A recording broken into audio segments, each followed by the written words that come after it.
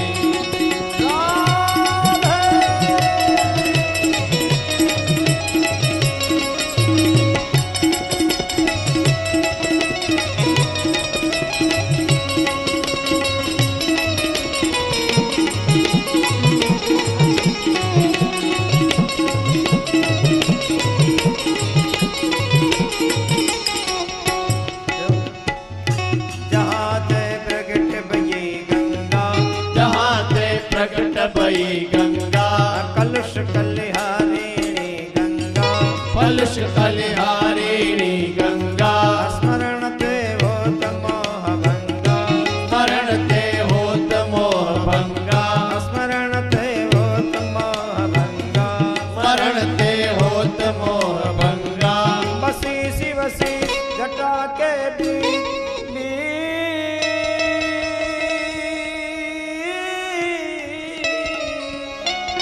बसी शिवसी जटा के बीच हरे चरण सती मनमानी गिरिधर आरती कुंज बिहारी की गिरिधर कृष्ण मुरारी की। आरती कुंज बिहारी की गिरिधर कृष्ण मुरारी की। आरती कुंज बिहारी की गिरिधर कृष्ण मुरारी। कर्पूर गौरव करुणावतारं संसार सारं पदयेन्द्रिहारं सदा वसन्तं हृदयारविन्दे भवं भवानी सहितं नमामि मङ्गलं भगवान् विष्णु मङ्गलं गरुडध्वज मङ्गलं पुण्डरीकाक्ष मङ्गलाय तन्नो हरि सर्वमङ्गलमाङ्गल्ये शिवे सर्वार्थसाधिके शरण्ये त्र्यम्बके गौरी नारायणि नमोऽस्तुते। यानि कानि पापानि जन्मान्तरकृतानि तानि सर्वाणि नश्यन्तु प्रदक्षिणां पदे पदे वन्दनं देवाभिवन्दनं प्रधानदेवतावन्दनं वाङ्मय देवतावन्दनं पितृनारायण देवतावन्दनम् आत्मकल्याणार्थे आत्मवन्दनं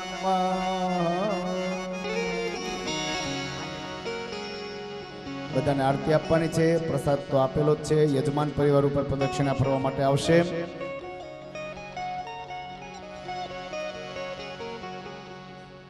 मीठे रस से भैरो रे राधा रानी लागे राधा रानी लागे मन कालो कालो यमुना दिनो पानी लागे मीठे रस से भरो रे राधा रानी लागे राधा रानी लागे मन कारो कारो यमुना दिनो पानी लागे।